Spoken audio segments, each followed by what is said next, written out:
Tonight on KQED Newsroom, Governor Newsom inks a deal to reopen public schools across the state and makes a bold move to double the vaccine supply in some communities. And KQED's Mina Kim joins us for a deep dive interview on equity in journalism and her vision as a host of the station's call-in talk show, Forum. Plus, we enjoy the antics of pups at play in this week's look at something beautiful. Welcome to KQED Newsroom. I'm Priya David Clemens. Coronavirus infections have dropped dramatically in the past month here in California. This week, Governor Newsom said the current rate of positive test results is 2%, down from 6% 30 days ago. Vaccinations are ramping up with nearly 10 million doses delivered to Californians so far. On Thursday, Newsom announced that 40% of the vaccine will now be set aside for communities that have had the highest rates of infection. Joining me now by Skype to discuss the new distribution plan and other happenings in California politics are KQED politics and government correspondent Marisa Lagos. Hey, Priya. And Los Angeles Times columnist Mark Z. Barabak, newly minted columnist, as a matter of fact. Mark, welcome to the show. Hi there. Marisa, let's start with the latest on Governor Newsom. He signed the deal on school reopening this morning. What's in the agreement? Yeah, so this is about $6 billion. $2 billion of it would actually go as an incentive, kind of a carrot to districts that are able to open their doors by the end of March to the youngest learners, to students who have had the biggest challenges in this pandemic, high need students. The other $4 billion is really looking at trying to help schools prepare for next school year and just kind of get their facilities and classrooms and everything ready. So a lot of carrot in here, not a ton of stick. I mean, certainly that $2 billion is not going to be available to school districts like San Francisco who aren't sure that they're going to be able to do this that quickly. But it is, a lot of money. I think one question I might have as a parent and as a reporter is like, if this was just about resources, why couldn't we have done this sooner? If this is not about, vaccine details and other health and safety concerns, which are largely being negotiated at the local level between districts, their school boards and unions, and of course the community. So Mark, to Marisa's comment, does this feel like it's really a political move? Well, it's all political. I mean, Marisa didn't bring up the recall, which is the backdrop to all of this. The governor would have you think that that's the furthest thing from his mind. It's kind of like a duck, very, very serene on the surface and paddling madly beneath it. The governor has been very present, traveling around the state, being very, very visible. And you have to believe, look, it's possible to be both. Parents want to get their kids back in school. The governor, all of us want to see kids back in school, the economy going again. That said, both of those are really, really important if he's going to beat this recall, which it looks like is going to qualify. All right. And Marisa, tell us about the changes the governor's also making to California's vaccine distribution, where he's prioritizing certain zip codes. Yeah, and I think to Mark's point, it being all political and policy oriented, this is another area, right? If we're in a situation where the vaccines are rolled out and everybody's getting a shot and where schools are reopened, the politics looks different. So this is an area that the governor has focused on. We've heard a lot about how kind of uneven COVID has been in terms of hitting communities of color, low income people harder. What the state's doing now is saying 40% of the doses we're sending out in the coming weeks are going to go to 400 zip codes that have the highest poverty rates, that have the highest pollution rates. This index the state does, kind of communities of need. Those are still only going to be for people in those communities who already qualify, so over 65 in certain sectors. Come March, it will open up to people with more pre-existing conditions and other health problems. But, I think this is a good thing on its surface. I do know that there's been some pushback from, local health officials and others who feel like this is a little confusing. But the truth is, we know that even with the state making this effort over the past weeks to really target these communities that are in need, wealthier, whiter people have figured out ways to game the system, whether it was through One Medical giving people vaccines who shouldn't be getting them, people getting codes that were aimed at lower income folks. So I do think this is the state's attempt to kind of even that playing field. And what they say is, we are going to see a ramp up of doses come in, especially with this new vaccine approved this week. And so hopefully in a few weeks, this won't even be a topic of discussion because we'll all be getting offered vaccines in the coming months. Yeah. And so Mark, going back to the recall, what do you think? Will the governor's moves this week slow the recall effort, or is that a horse that's it's out of the barn? You know, I think the horse left the barn a while ago. I mean, if we look back, when we look back and write the history of this recall, whether it qualifies, whether it's successful or not, I think the most significant thing happened some months back when a judge gave recall proponents an extra 4 months to collect signatures. And the timing of it really hit when the pandemic seemed to be at its worst, when hospitals were overflowing, when really the state was in a crisis. And it'll be interesting to see. We could be having a recall vote in a climate very, very different from the one in which the recall qualified. I think, I'm not going to make any predictions. I'm smart enough to know that I'm not smart enough. Most people would tell you that it's likely to qualify. Most people will tell you that if it qualifies, it's likely to fail. But, that and $5 will get you a cup of coffee. All right, Marisa, anything you want to add to that before we move on? Just that I agree. Like I said, I mean, if vaccines are out, if people feel like life is returning to normal, and if no big surprise happens, like an Arnold Schwarzenegger type, I think this is going to be an uphill battle.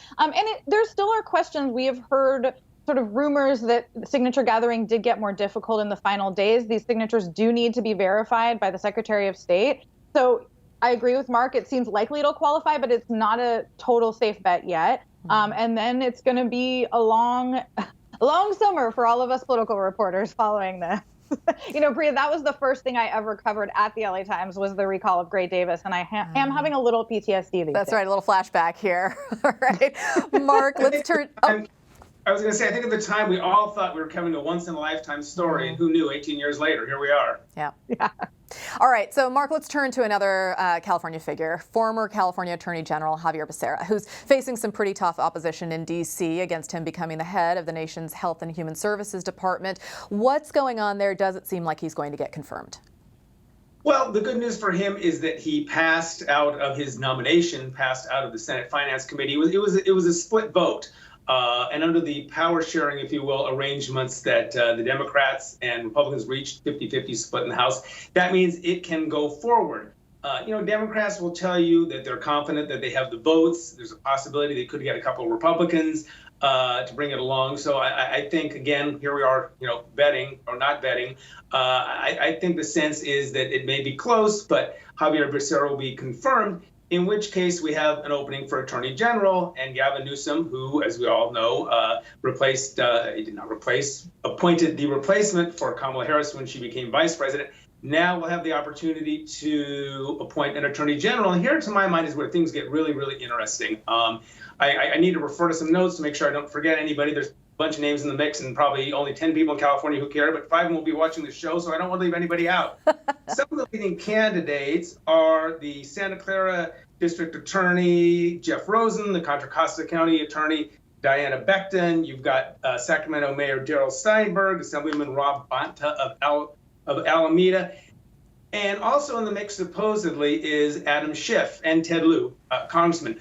What's really interesting to my mind about this whole thing is the governor has signaled very strongly that he's considering several folks who are death penalty opponents. Now, of course, the governor issued a moratorium, and to my mind, I'm old enough, and the gray hair will indicate it, to remember a time when candidates would compete to out-tough each other on the death penalty. Dianne Feinstein famously won the 1990 Democratic gubernatorial primary by taking her support for the death penalty and using it to beat John Van de Kamp, then the Attorney General, over the head with it. You had liberals like Barbara Boxer who supported the death penalty. It is such a sea change in California politics. It's really hard to underestimate what a dramatic change it is. And we can talk about some of the reasons why, but it really, truly is a dramatic sea change in California, the politics. The fact that, there are people who are opposing Adam Schiff, that the fact that he is seen as too supportive of the death penalty could be a detriment. And it does seem like Adam Schiff has signaled that he's not that interested in this position.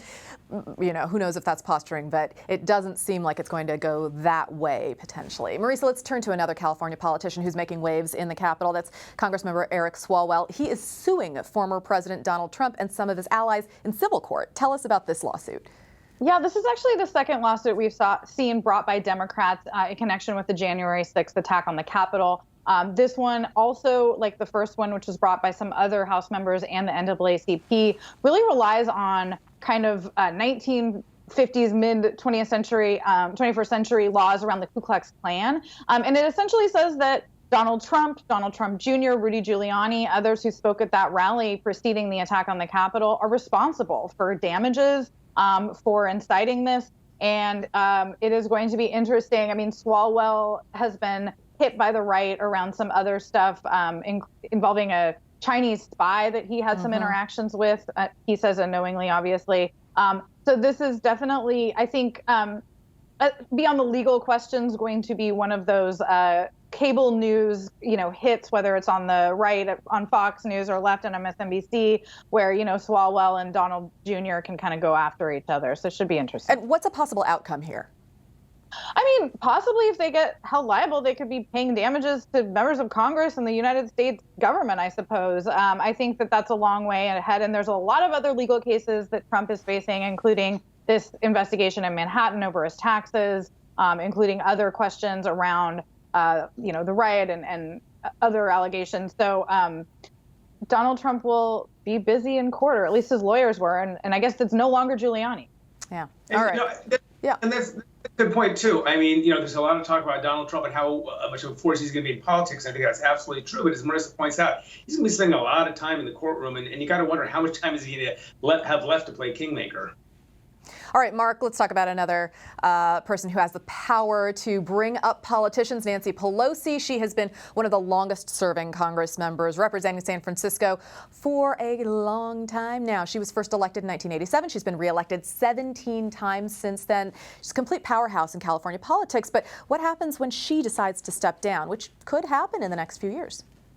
Yeah, that's a good question. I mentioned having covered politics a long time, and after wrapping up the Harding and the Coolidge administrations, I went on and covered Nancy Pelosi's first run for Congress back in 1987. And this is kind of the race that dare not speak its name. I mean, look, Nancy Pelosi is a very, very revered, very, very respected figure in San Francisco political circles, and no one wants to be seen as jumping the gun, if you will. That said, this is San Francisco. I mean, it's got this hyper political metabolism. You got a congressional seat that she has held now since 1987, a long time since you had an open seat race. So my sense is that the line for people who will run for that seat starts somewhere around the Golden Gate Bridge, Anchorage, and almost extends to Emeryville. It's easier to say, who's not going to run. I don't live in the district. I can't run. I don't know, Priya, if you're going to run. Aaron Peskin, I talked to, he's not going to run. But there's already a lot of people. I mentioned Scott Wiener, the state senator, who has the good fortune politically of representing a huge part of that district already. And like you're saying, this line could go on forever. Christine Pelosi is certainly one option in there. Mark Z. Barabak with the Los Angeles Times, Marisa Lagos with KQED. Thank you both for your time and your insight. What a great conversation.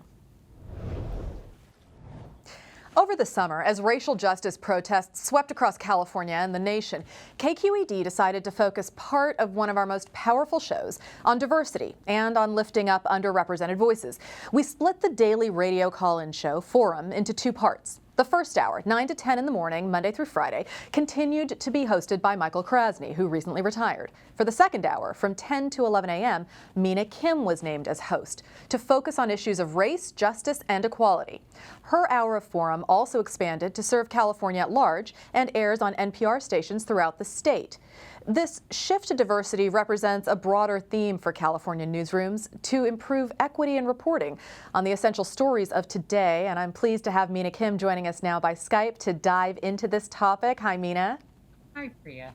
So first of all, congratulations. You've been with KQED for about 10 years now. You've been working your way up, and you're hosting an hour of our flagship radio show, Forum. And KQED created this position over the summer with you as the host. What has it been like? Oh my gosh, it's been amazing. It's been wonderful. It's also been kind of unbelievable because I never thought I'd be taking this position in the middle of a pandemic. But Priya, I was just thinking about this the other day, where while the pandemic in many ways shrank my world, I'm not driving into San Francisco anymore, and I'm not seeing colleagues anymore. I'm not running into people. I know on the you street. and I still haven't met in person. Can you believe it? I mean, even though that hasn't happened, and I'm very much looking forward to that happening, the fact that I was able to start talking with our listeners, talking with guests, talking with our audience 5 days a week as opposed to 1 day a week actually expanded this whole other part of my world, my radio world. So it's been this kind of gift in the middle of a pandemic to be able to have so much more time, because it fills my need to interact with people right now. Other than just the three kids you have at home who are coming into your room from time to time, I am sure, while you're working, how has that been for you? Oh my goodness. So yes, my kids have stayed with me the whole time. Although my husband and I both work full time, we have been able to figure out a schedule where we can split the day so that the kids can be with us all day, every day. And they're doing remote school as well. And my spouse likes to joke that we're running a radio station, a law firm, and a childcare out of our house all at the same time. So it can get incredibly hectic. But I also have to say, having this extra time with the kids has been such a gift, Priya. And I'm sure you can probably relate to that too. I do. It's that balance of it's really frustrating and hard at times, and then it's so precious and you're so thankful at other moments as well. So, Mina, let's turn to your show, because you have taken on a different focus than what Forum had for its general 2 hours. When KQED decided to split and say 1 hour from 10 to 11 is just going to focus on race and diversity and equality, what did that mean? I mean, it's a new opportunity for you, but what did that look like? Well, the thing about focusing on issues of race and justice is that it's not at all a narrowing parameter. It's so expansive. And also, while it's not just what we focus on, but it's definitely the emphasis of our show topic. So, for example, if listeners are tuning in, they would have heard in the last couple of weeks, we did a show about vaccine line jumping and the ethical and equitable vaccine distribution that needs to take place in California. Or they would have heard about Biden's attempts to overhaul how asylum seekers are treated at the border and how they were treated during the Trump administration, and about how the pandemic has really exacerbated mental health issues among young people. And they would have heard from physicians, they would have heard from listeners, they would have heard from child advocates from the Bay Area and the Central Valley, and also from outside of California as well. And so I think when I think about a show that's really focused on equity and race, I'm thinking about it from a content perspective, but I'm also thinking very much about who we're talking to and who's being represented in those conversations.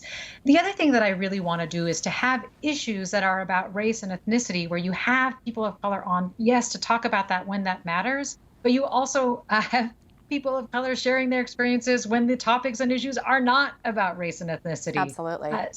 Because that's California, that's America. And so do you think that this is a shift for KQED? And I certainly see it as a shift more broadly in California newsrooms, that we are all sort of struggling with this question of what does equity mean? What does equality mean? How do we make sure that voices of all Californians are being heard? I do think there is a shift to understanding that holding up this idea that the journalist always has to be this neutral observer is unrealistic. And in fact, performative, frankly, because we are a collection of experiences. We have all had experiences with the types of systems and the types of issues that we're addressing in our news stories and on our shows. And so I think there is the shift that I'm seeing is this understanding that those experiences are valuable and that they're reflective of the community, and that they are something that when you bring those things to your reporting and your newsmaking experience, that you are bringing something that is authentic, real, and honest to the viewer and the listener. And I think the viewer, the listener, they are smart enough to see that and appreciate that, and can put them in whatever categories that they need to be put into to be able to understand the broader picture of an issue or what is truly going on in a particular situation. I completely agree with that. I think that there are ways in which our voices are being called to speak for a community in a way that they hadn't perhaps in the past. So for me, I feel like my role as an Indian woman, as a brown woman, matters in a different way than it did when I first got into journalism, or even 10 years ago when you got into journalism. We are called upon to share our worldview in a new and frankly sort of unfamiliar way. So how has that been for you? Do you feel that transition, and are you comfortable with that role? That's such a great question. I do have to say that when I first came on for Forum, I did have this sense that I was trying to create sort of a seamless show, meaning that, it was Forum with Michael Krasny, and I needed to make sure that it continued to sound like Forum with Michael Krasny. So I almost felt like I was donning Michael's suit every day so that I could do it kind of like him. And it is a process, Priya. I completely relate to that, to learn to take that suit off and figure out who you are and what are the types of stories that you tell and what are the types of questions that you would ask, and to trust that those instincts are something that other people are thinking, that other people are wondering, that other people will value hearing from. And so that is something that is a transition that I've had to make. It's still a process, but I'm really enjoying so far the results. So for me and for our viewers out there who may not know you as well yet, who is Mina Kim? Tell us about you. That is such a difficult question. I guess in some ways it's because I'm truly changing and evolving all the time. But I can tell you a little bit about my roots. I don't know if a lot of people know that I actually was born in Canada, and I grew up in St. John's, Newfoundland, and that is a province that I think became more in people's minds like when the shipping news came out. Like before that, I think it was often conflated with Greenland and other places. But so I think that played a really big role in shaping my identity, because I learned what it meant to be somebody, to be an other, to be somebody who really didn't have a lot of people around me who looked a lot like me, who sounded like me. But I had a dad who was so adventurous, so curious about the world, which is partly why we were even in Newfoundland. He had been in Seoul as a kid and knew that the world was a much bigger place, I think, and that there was a lot more that it could offer him. And so he had his mindset on going to the U.S. and he became a mathematics and statistics professor there and loved the opportunity to be a visiting professor in all of these different U.S. states. And so I think that curiosity, that sense of adventure is something that I inherited, that and is why the job of being a journalist is so appealing to me and became so appealing to me. And he loved engaging with different communities and different cultures. And luckily, the university environment in St. John's allowed for a lot of that. My dad actually passed away when I was a little kid. And so I often think about how so many of the experiences that I've had as the daughter of immigrants, as somebody who lost a dad at a young age and so on, are so often reflected in the show topics that we do. And when I hear listeners sharing their stories, I feel so connected to the things that they're saying, because in many ways I've been there. And at some point you made your way from Newfoundland to California. Was that a direct route? Well, after my dad passed away, my mom remarried to a man in this incredibly exotic place called California. And so that's what brought us from St. John's to California. And talk about your world opening up in a big way. In Newfoundland, I knew every Korean Canadian that was there. And in California, one stop in Koreatown, and I'm like, okay, this is a different reality. Absolutely, absolutely. So when you came to California, you lived in Southern California for a while, is that right? And when did you make your way up to the Bay Area? I came up here because I had been working in the nonprofit sector and doing a lot of fundraising. And I found myself really wondering, what is it that makes these sectors that I'm asking money for tick? Like, what are their bottom lines? What are their motivations? And someone said to me, there's a great program for that called the Coro Fellows Program in Public Affairs. And the flagship program is in San Francisco. So if you're interested in answering those questions, that might be a good way to do it. And sure enough, it was. It actually was the organization that did a media focus week that also really, sparked my interest in journalism. And just on a personal note, I also met my spouse in that program as well. So it gave in a lot of ways, Priya. It gave in a lot of ways. Well, in the last few moments that we have here, let's turn back to Forum. There's a huge legacy with the show, as we've discussed. Michael Krasny was with the show for many, many years. He is now gone. KQED is seeking his replacement for a 9 o'clock hour. What are you hoping to see in that host? Well, I mean, first of all, I think Michael Krasny just built Forum into something so special, and its reputation is so strong because of him. I think in the 9 a.m. host, the exciting opportunity there is to really focus on the Bay Area. Forum, for a long time, has sort of focused broadly on national, international topics, and it could have been in either hour. I think by giving the parameter of focusing locally, you can really delve into the stories that are so unique to the Bay Area, the hidden histories of the Bay Area, the quirkiness of the Bay Area. You can really give that some strong coverage, some deep coverage, and include a lot of people in that process. And so I'm excited for them. I'm excited too. That should be great. Yeah. Mina Kim, the host of KQED's Forum for the 10 to 11 a.m. hour. Thank you so much and good luck. Well, this has been so fun, Priya. Thank you. And coming up next week, I'll be speaking with another journalist, the legendary broadcaster Dan Rather, about his new graphic novel, What Unites Us. Our discussion is in collaboration with the Bay Area Book Festival, and there's a special discount for KQED members. You can find more of our information and register for the talk at kqed.org/events. As the weather grows warmer and the days grow longer, dog parks are seeing more and more four-legged visitors. Their joyful play is this week's look at something beautiful.